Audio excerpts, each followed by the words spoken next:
जय श्री हरि जय माँ लक्ष्मी।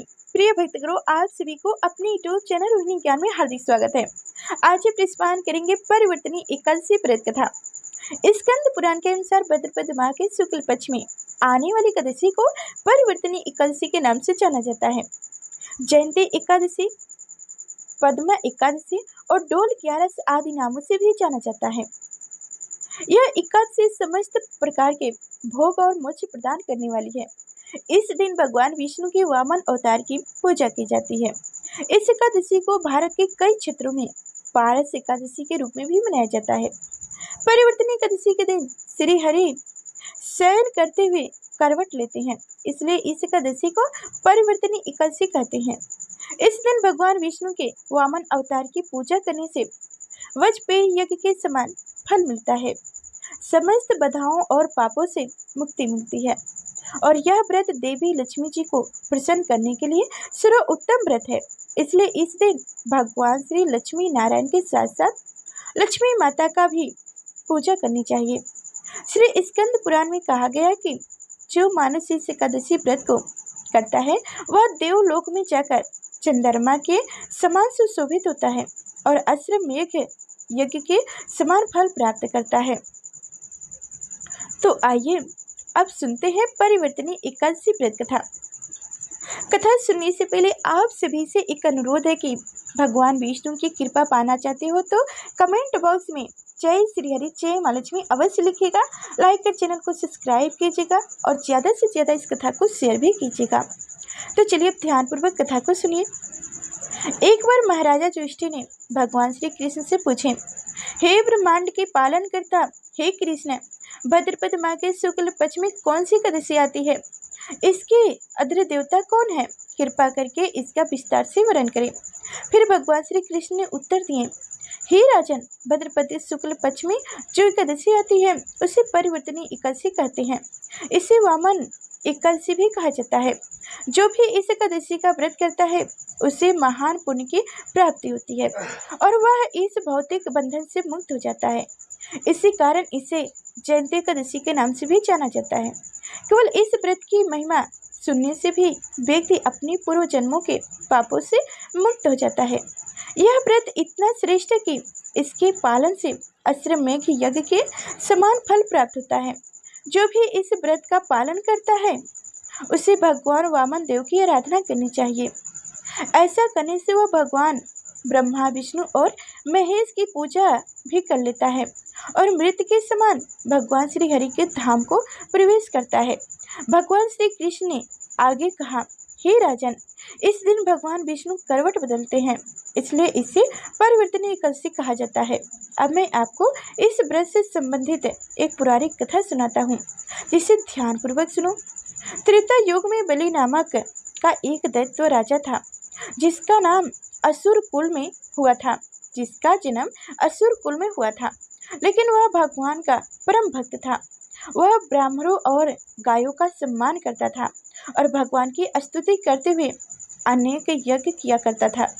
अपने पुण्य कर्मों से अजित्य शक्ति के माध्यम से एक बार उसने देवराज इंद्र को युद्ध में पराजित कर स्वर्ग लोक पर अपना अधिपति स्थापित कर लिया। परिणाम स्वरूप देवी देवतागण अपने गुरु बृहस्पति की अक्षता में भगवान नारायण के पास गए और उनसे प्रार्थना की कि वो उन्हें इस विपत्ति से मुक्ति करें। तब देवताओं की प्रार्थना से प्रसन्न होकर भगवान श्री हरि ने वामन रूप में प्रकट होने का निर्णय लिए।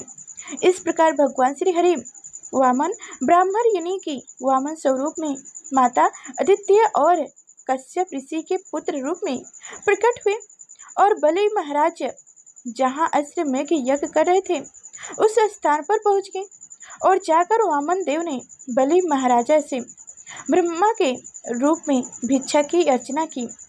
वामन देव की प्रार्थना पर बिना विचार किए बलि महाराज ने वामन देव को भिक्षा देने का संकल्प ले लिए, जिससे सभी आश्चर्य के बीच भगवान वामन देव ने बलि महाराज से 3 पग भूमि दान में ली। फिर जब वामन देव भूमि नापने लगे तो उस समय उनका शरीर विशाल कार्य होने लगा।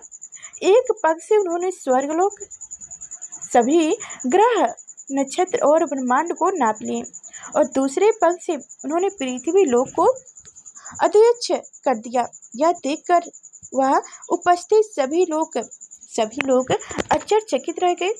देवता, गंधर्व, अक्ष, किन्नर भगवान की स्तुति करने लगे।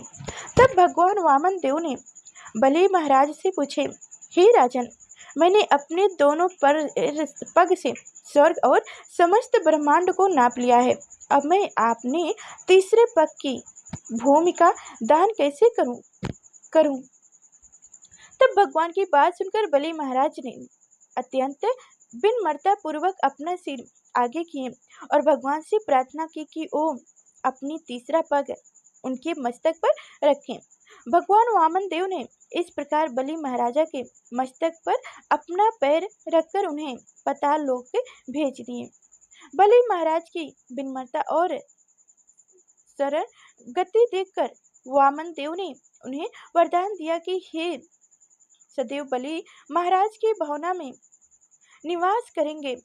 इसके पश्चात बलि महाराज ने परिवर्तनी एकादशी के दिन अपने महल में वामन देव के विग्रह की स्थापना कराएगी और अगले दिन द्वादशी को भगवान वामन देव का अद्रवध दिवस आता है, इसलिए इसे वामन एकादशी के नाम से भी जाना जाता है। इस एकादशी के महात्म्य के विषय में बताते हुए भगवान श्री कृष्ण आगे कहते हैं कि हे राजन, कार्तिक माह के शुक्ल पक्ष में आने वाली हरि बोधनी एकादशी तक में क्षीर सागर में योग निद्रा में शयन करता हूँ। इस 4 मास के दौरान अजित पुण्य फल अत्यधिक शक्तिशाली होते हैं, इसलिए भाद्रपद माह में आने वाली इस एकादशी का पालन भी इतना ही महत्वपूर्ण है और उसे सावधानी पूर्वक करना चाहिए।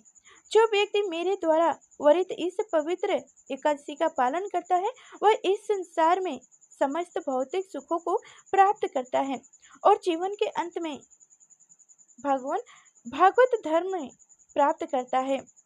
जो व्यक्ति इस कथा का महात्मा को भक्ति भाव पूर्वक मात्र श्रवण ही करता है उसे देवलोक की प्राप्ति होती है और वह चंद्रमा के समान दिव्यमान रहता है। जो श्रद्धा तथा भक्ति भाव पूर्वक इस व्रत का पालन करता है उसे तो 1000 अश्वमेध यज्ञ करने के समान पुण्य फल की प्राप्ति होती है। इस प्रकार भगवान श्री कृष्ण द्वारा युधिष्ठिर महाराज को सुनाया गया परिवर्तनी एकादशी महात्म्य का वर्णन हमें ब्रह्मा वेतन पुराण से प्राप्त होता है। जैसा कि आप जानते ही होंगे कि यह एकादशी चतुर्मास के अत्यंत पवित्र समय में आता है, इसलिए भौतिक मार्ग में अग्रस्त होने की इच्छा प्रत्येक भक्त को इस एकादशी का संपूर्ण श्रद्धा और निष्ठा से पालन करना चाहिए। इसे प्राप्त ब्रह्म मुहूर्त में उठ जाना चाहिए। ब्रह्म मुहूर्त का समय यानी सूर्योदय से 1.5 घंटा पहले का समय होता है। इस दिन व्यक्ति को प्राप्त में यानी कि स्नान करना चाहिए, कर्मों से निवृत्त होकर भगवान की मलाएं आरती करनी चाहिए अथवा उनका दर्शन करना चाहिए। इसके बाद तुलसी देवी को दीपक जलाना चाहिए और उनके समक्ष बैठकर अधिक से अधिक संख्या में हरे कृष्णा महामंत्र का जप करना चाहिए, अर्थात हरे कृष्णा कृष्ण कृष्णा हरे हरे, हरे राम राम राम हरे हरे। इसका 16, 25 या 32 माला का जप करना चाहिए। संपूर्ण दिन में भगवान वामन देव के जीवन चरित्र के विषय में श्रीमद् भागवत से सुनना चाहिए अथवा इसका पाठ करना चाहिए। इस दिन व्यक्ति को उपवास का पालन करना चाहिए। इसका अर्थ है कि इस दिन किसी भी प्रकार का अन्न या उससे बने हुए पदार्थ ग्रहण नहीं करना चाहिए। यदि कोई संपूर्ण निर्जला उपवास नहीं कर सकता हो तो वो अपनी से आवश्यकता अनुसार जल, दूध, फलों का रस या फिर एक एकादशी प्रसाद ले सकते हैं।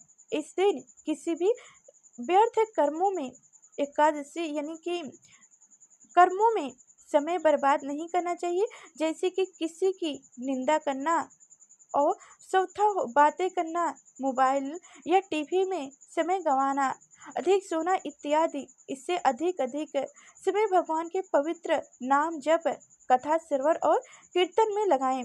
अगले दिन पारण निर्वर्तिक समय पर निर्धारित समय पर भगवान को सात्विक अन्न भोग लगाएं और फिर स्वयं उसका प्रसाद रूप में स्वीकार करके व्रत का पालन करें। पालन करने से पूर्व आदि यदि संभव हो तो आप किसी सुयोग्य ब्राह्मण एवं विष्णु को भोजन यानी भगवान को अर्पित प्रसाद खिला सकते हैं और अपनी सामर्थ्य अनुसार कुछ दान भी दे सकते हैं। जय श्री हरि, जय माँ लक्ष्मी। तो प्रिय भक्तगणों, आप सभी को हमारी कथाएं कैसी लगी कमेंट बॉक्स में जरूर बताइएगा और हाँ, लाइक कर चैनल को सब्सक्राइब कर लीजिएगा। इस कथा को ज़्यादा से ज़्यादा शेयर कीजिएगा। फिर मिलेंगे अगले नेक्स्ट वीडियो में, तब तक के लिए धन्यवाद।